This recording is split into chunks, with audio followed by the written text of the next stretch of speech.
Shalom, selamat pagi Bapak Ibu Saudara yang dikasihi Tuhan. Kembali pagi hari ini kita akan mendengar firman Tuhan lewat sermon pagi kita. Baiklah, kita akan berdoa terlebih dahulu. Bapa, kami mengucap syukur Tuhan untuk kesempatan pagi hari yang indah ini. Kembali Engkau bangunkan kami dengan tubuh yang sehat dan kuat Bapa, untuk kami melanjutkan aktivitas. Sebelum kami melakukan sesuatu apa yang akan kami kerjakan, izinkan setiap kami dibekali oleh firman-Mu, diberikan kekuatan yang baru lewat firman-Mu Tuhan. Oleh karena itu kami duduk diam dan siap menerima firman Tuhan, hanya di dalam nama Tuhan Yesus Kristus. Haleluya, haleluya, amin. Amin, puji Tuhan. Baiklah saudaraku yang dikasih Tuhan, pagi hari ini kita akan mengambil satu ayat, yaitu dari Yakobus 5 ayat 7 yang bunyinya sebagai berikut. Sesungguhnya petani menantikan hasil yang berharga dari tanahnya, dan ia sabar sampai telah turun hujan musim gugur dan hujan musim semi. Tema kita pagi hari ini adalah bersabar menantikan hasil.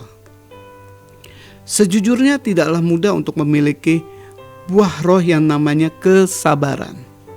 Seakan-akan menantikan sesuatu yang tidak ada ujungnya.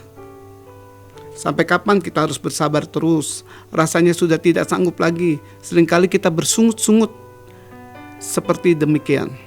Namun dalam surat Yakobus 5 ayat 7-11, Rasul Yakobus menasihati kita untuk terus bersabar. Terus bersabar dalam setiap penderitaan yang kita alami. Kata bersabar ditulis sebanyak 4 kali. Dan kata bertekun di sini ditulis sebanyak 2 kali. Jadi bersabar dan bertekun adalah 2 karakter yang harus berpadu untuk menampilkan buah roh yang namanya kesabaran. Bapak Ibu Saudara dikasih oleh Tuhan, siapakah tokoh yang dapat bersabar dan bertekun dengan sempurna? Tidak lain dan tidak bukan adalah Tuhan kita sendiri, itu Yesus Kristus, Allah kita yang ajaib dan hidup, yang mengabaikan kehinaan, tekun memikul salib. Kita bisa lihat di dalam Ibrani 12 ayat 2. Demi kasihnya untuk menyelamatkan manusia dari kebinasaan kekal, Tuhan Yesus rela bersabar dan bertekun menderita sengsara dan hinaan. Dia memikul salibnya sampai menjelang hembusan nafas terakhir. Barulah dia berkata, sudah selesai. Saudaraku, dalam Yakobus ini juga firman Tuhan menempatkan sebuah perumpamaan tentang kehidupan seorang petani yang selalu bersabar dan bertekun menantikan hasil panennya. Menjadi suri teladan bagi kita juga. Hari lepas hari mereka bertekun mengolah tanahnya, mengairi sawahnya, dan menaburinya dengan benih yang terbaik. Panas, terik, hujan ataupun badai tak menjadi penghalang baginya. Karena menyadari bahwa kehidupannya sangat bergantung pada hasil panennya. Petani akan menghadapi 2 macam hujan, yaitu hujan musim gugur dan hujan musim semi. Kita ketahui Bapak Ibu Saudara, hujan musim gugur menggambarkan adalah hujan yang akan merontokkan semua daun, bunga, dan ranting. Bahkan pohon-pohon yang tidak memiliki akar yang kuat akan bertumbangan. Akhirnya akan menampilkan satu panorama yang gersang. Pohon-pohon tampak gundul, tanpa daun, tanpa bunga, dan tanpa buah. Itulah masa-masa kelabu bagi para petani. Hal ini juga melambangkan masa-masa gelap, penuh penderitaan dalam kehidupan kita, di mana mungkin sakit penyakit yang kita derita belum juga sembuh. Konflik rumah tangga masih berlangsung, krisis secara finansial, keuangan yang semakin merosot, juga belum ada jalan keluar dan belum usai. Kerinduan-kerinduan yang belum kita miliki yang menjadi beban dalam kehidupan kita terkadang menjadi sesuatu beban dan kehidupan yang membuat kita menjemukan. Hidup yang belum terpenuhi dan sebagainya. Banyak hal. Di musim itu para petani tidak menjadi kecewa atau putus asa. Tapi mereka terus bersabar dan bertekun menantikan berlalunya musim gugur. Hingga bisa digantikan menjadi hujan musim semi, di mana dedaunan kembali bertunas, bunga kembali bermekaran, pohon kembali menghasilkan buah, sehingga menimbulkan panorama hijau, sejuk yang menyegarkan. Inilah ujung dari penantian mereka, di mana masa panen akan segera tiba. Saudaraku, hal ini jelas saat menggambarkan di masa-masa gelap, kesabaran dan ketekunan para petani itu diuji. Dan untuk itu mereka tetap bersabar dan bertekun, karena mereka tahu setelah musim gugur ini maka akan datang hujan kembali yang akan menumbuhkan, menunaskan kembali, memekarkan kembali sesuatu yang sudah rontok dan hilang dan gugur, ya, sehingga menghasilkan sebuah buah, sehingga menimbulkan panorama hijau sejuk yang menyegarkan. Dan inilah yang disebut sebagai pesta dari penantian mereka, di mana masa panen sudah tiba. Marilah kita meneladani para petani itu yang senantiasa bersabar dan bertekun, menyongsong musim panen tiba. Saat itulah kita akan bersukaria, karena buah roh kesabaran telah bersemi di hati kita. Lalu bagaikan buah kesabaran kita bagi sesama untuk dinikmati, terasa ranum dan nikmat. Haleluya, puji Tuhan. Saudaraku, biarlah renungan yang singkat ini membawa kita kembali terus dan terus untuk bersabar dalam setiap kondisi yang kita lalui. Karena kita percaya setelah masa-masa kesesakan, maka akan datang masa-masa kelegaan. Karena Tuhan selalu ada bersama dengan kita.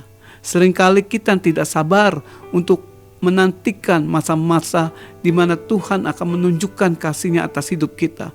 Karena ketidaksabaran kita, seringkali kita tidak melihat pintu-pintu yang Tuhan sudah bukakan untuk kita. Jalan-jalan yang Tuhan sudah bentangkan untuk kita. Seolah-olah semuanya tertutup. Seolah-olah semuanya tidak ada jalan keluar. Karena rasa ketidaksabaran kita membuat mata kita terselubung untuk melihat kemuliaan Tuhan dalam kehidupan kita. Di akhir daripada firman Tuhan ini, saya akan memberikan satu perumpamaan cerita tentang seekor lalat, ya, lalat.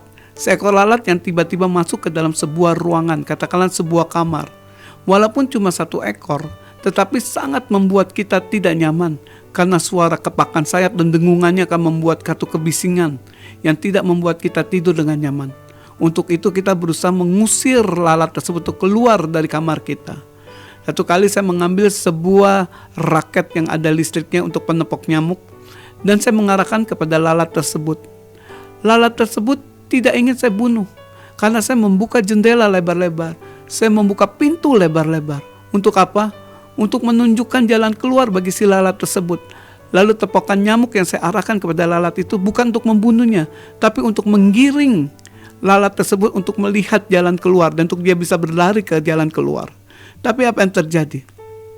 Si lalat bukan mengikuti arah yang saya arahkan, tapi dia justru jadi panik dan dia terbang ke segala arah. Mentok ke dinding, mentok ke atap-atap, langit-langit rumah, sehingga dia menjadi lelah dan terjatuh dan akhirnya mati.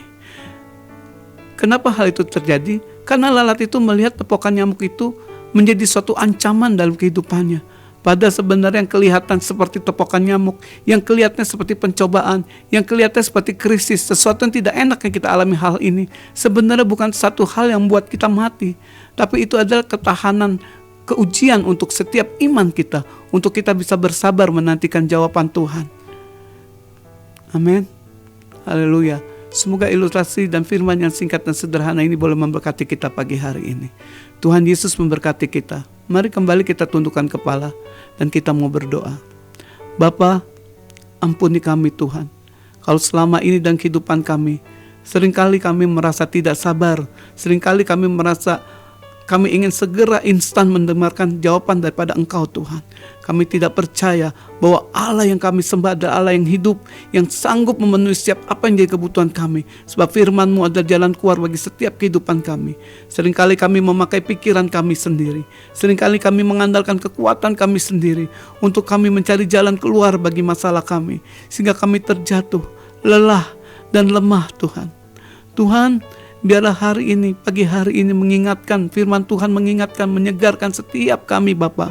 Untuk kembali kami hanya berharap dan bersabar hanya kepada kemuliaan Engkau. Sebab kami percaya bahwa Engkau Allah yang mendengar doa. Engkau Allah yang menjawab doa. Engkau Allah yang tidak pernah tahan melihat anak-anak-Mu mengalami kesakitan. Di tengah-tengah kesesakan pagi hari ini, di tengah-tengah musim yang gelap Tuhan dan kehidupan kami yang sedang kami lalui, izinkan Tuhan kami boleh melihat tangan Engkau dan pelukan Engkau sehingga membuahkan buah kesabaran untuk setiap kami boleh bertahan dalam ujian dan boleh sama-sama menerima sesuatu yang indah di mana kemuliaan Tuhan terjadi dalam kehidupan kami. Terpujilah nama-Mu Tuhan, hanya di dalam nama Tuhan Yesus Kristus kami terima berkat Tuhan. Haleluya, haleluya, amin. Amin, puji Tuhan. Bapak Ibu Saudara, selamat pagi dan selamat beraktivitas. God bless you.